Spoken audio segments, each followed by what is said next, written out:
اعوذ باللہ من الشیطان الرجیم بسم اللہ الرحمن الرحیم۔ حاضر ہوا ایک نئی سٹوری کے ساتھ۔ ذرا سا زنا۔ میرا نام احمد ہے، میں ریاض کا رہائشی ہوں۔ میرے والد ایک بڑی کاروباری شخصیت ہیں۔ میں منہ میں سونے کا چمچ لے کر پیدا ہوا تھا۔ گھر میں دولت کی اس قدر ریل پیل ہے کہ میں پیسہ اڑاتے تھک جاؤں لیکن پیسہ ختم نہیں ہوگا۔ مجھے دنیا کی ہر آسائش میسر تھی، بیٹھے بٹھائے پیسہ مل جاتا تھا تو روزگار کا جھنجھٹ نہیں تھا۔ بیوی بچے ہیں جن سے میں بہت محبت کرتا ہوں۔ ہر شے کی دستیابی کے باوجود زندگی میں ایک خلا تھا۔ کام دھندے کی مجھے فکر نہیں تھی۔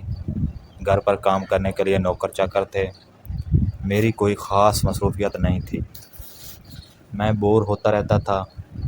بوریت حد سے بڑی، ذہن کو خالی پڑے عرصہ دراز ہونے لگا تو شیطان کو دے دیا۔ اب خالی مکان شیطان کی دکان بن گیا۔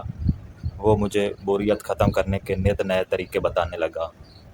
میں زندگی کا ہر تجربہ کر چکا تھا، اب میں کسی نئی مصروفیت کی تلاش میں تھا کہ ایک دن میرا کرایہ دار یعنی شیطان کہنے لگا، تم نے بھرپور زندگی گزاری ہے، ہر تجربے کا مزہ چکھا ہے، لیکن خدا کی حرام کردہ اشیاء سے تم ہمیشہ دور رہے ہو۔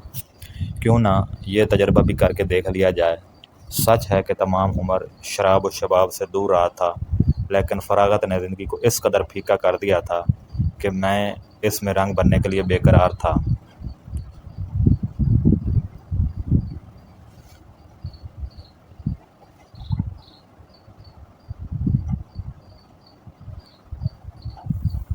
پہلے تو میں ہچکچایا، مگر پھر میرے کرایہ دار نے مشورہ دیا کہ ان حرام کردہ کاموں کا تجربہ کرنے کے لیے گناہوں کا مرتکب ہونا ضروری نہیں ہے۔ بس چھوٹی موٹی مستی میں مان گیا، لیکن اس شہر اور اس ملک کی اکثریت ہمارے خاندان سے واقف ہے۔ میں کسی کی نگاہوں میں نہیں آنا چاہتا تھا، اس لیے بیرون ملک جا کر اپنے شوق پورے کرنے کا ارادہ کیا۔ تھا تو وہ بھی اسلامی ملک، لیکن یہاں میں نے اپنے ہم خیال دوست ڈھونڈ لیے۔ وہ بھی میری طرح مسلمان تھے، لیکن نئے تجربہ کرنا چاہتے تھے۔ کہاں سے آغاز کیا جائے، میں سوچتا رہا۔ پھر ایک دوست نے مشورہ دیا کہ کلب چلتے ہیں۔ کلب کی کبھی شکل بھی نہیں دیکھی تھی، سو آئیڈیا اچھا لگا اور میں نے چند دوستوں کے ساتھ مل کر اسلام کی وضع کردہ سرخ لکیر کو پار کر کے کلب کی پر رونق زندگی میں قدم رکھ دیا۔ یہ وہ سرخ لکیر تھی جس کے اس طرف شیطانی قوتوں کی حکمرانی تھی۔ میں رب کے حلال، طیب اور جائز سے نکل کر حرام، ناجائز اور کثیف سلطنت میں داخل ہو گیا تھا۔ میرا ارادہ بس چھوٹے موٹے ایڈونچر کرنے کا تھا، گناہ کبیرہ سے دور رہنا ہے، یہ میرا پختہ ارادہ تھا۔ میں تو بس بوریت ختم کرنے کے لیے کوئی سرگرمی ڈھونڈ رہا تھا۔ ہم کلب گئے، پہلے ہچکچاہٹ ہوئی، احساس جرم تھا۔ خدا کے بندے، یہ کہاں آ گئے تم؟ دل نے پوچھا تو دماغ نے توجیہ گھڑی کہ گناہ کرنے تھوڑی نہ آیا ہوں، بس بیٹھا ہی تو ہوں۔ ٹھیک ہے۔ پھر شراب کا دور چلا، سب نے شراب اڑائی لیکن میں نے اس سے منہ پھیر لیا۔ میں مطمئن تھا کہ میں بس اس زندگی کو دیکھنا ہے، تھوڑی بہت مستی کرنی ہے اور واپس اپنی دنیا میں لوٹ جانا ہے۔ جوا کا دور چلتا تو میں اس پر بھی لعنت بھیج دیتا۔ میں دوستوں کے ساتھ جاتا اور وہاں بیٹھ کر آنکھوں کو اس دنیا کے نظارے دل میں اتارنے کی اجازت دیتا۔ پھر وہ وقت بھی آیا کہ نہ کلب سے کراہت محسوس ہوئی، نہ شراب سے دل خراب ہوا اور نہ جوا اجنبی لگا۔ ان گناہوں سے میں اب بھی اجتناب ہی کرتا تھا، لیکن دل و دماغ میں یہ ماحول ایسا رچ بس گیا تھا کہ اب گناہ ہی نہیں لگتے تھے۔ میری آنکھیں، کان، دل اور دماغ ان حرام اشیاء کے لیے انسیٹیو ہو گئے تھے۔ دل کراہت محسوس نہیں کرتا تھا، روح بے چین نہیں ہوتی تھی۔ شراب کباب کے ساتھ شراب کا وقت بھی آتا تھا۔ میں راضی تھا کہ میں کسی گناہ کا مرتکب نہیں ہوا، میں بس چھوٹے موٹے تجربات ہی تو کر رہا ہوں۔ حسین دوشیزائیں ہمارے دل لبھانے کو آتیں۔ پہلے فلرٹ ہوتا، میں بھی خشوع و خضوع سے اپنا حصہ ڈالتا تھا۔ پھر چند نوجوان ان دوشیزاؤں کی زلفوں میں الجھتے اور کمرے میں جا کر دروازہ بند کر لیتے۔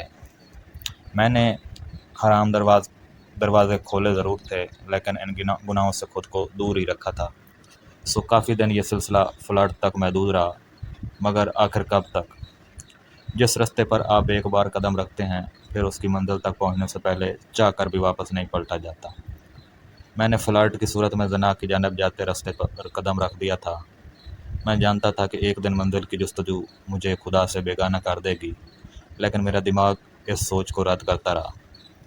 ذہن تعویلات کرتا کہ میں دوسرے لڑکوں کی طرح کوئی عملی گناہ نہیں کر رہا، میں ان سے بہتر ہوں، اگر وہ زنا کر سکتے ہیں تو میں تو بس فلرٹ ہی کر رہا ہوں، چند باتوں سے کیا فرق پڑے گا، باتیں ہی تو ہیں۔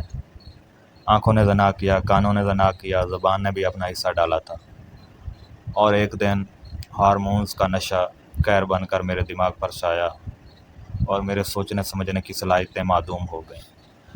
میرا دوست، میرا رفیق، میرا ایمان مجھے تنہا چھوڑ گیا۔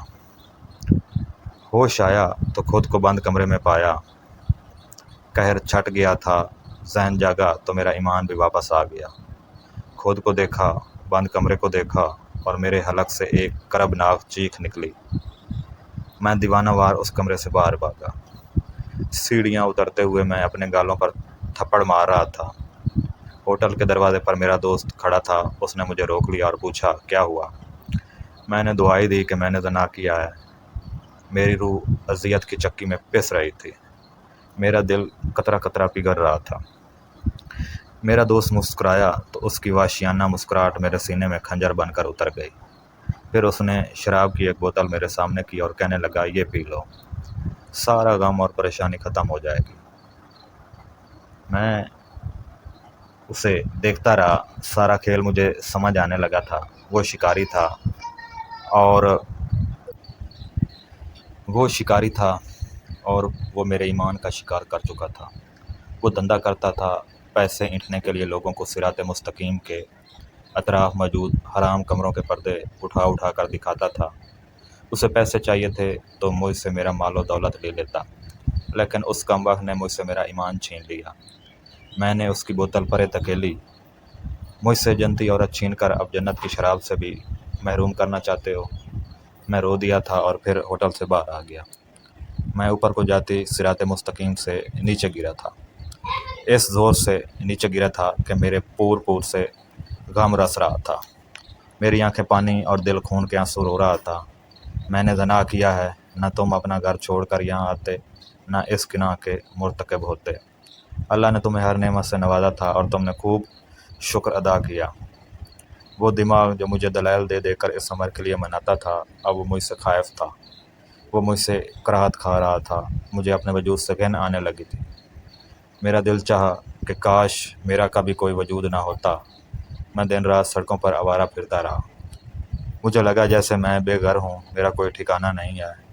میں اپنا گھر، اپنا ملک چھوڑ کر گناہوں لذت کے لیے ہی تو پردیس آیا تھا۔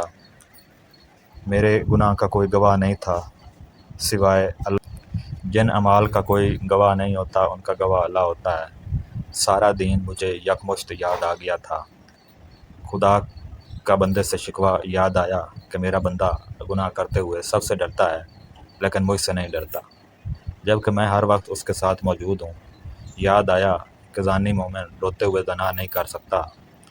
ہائے میرا ایمان! یاد آیا کہ اللہ غیرت کھاتا ہے کہ مرد یا عورت زنا کریں۔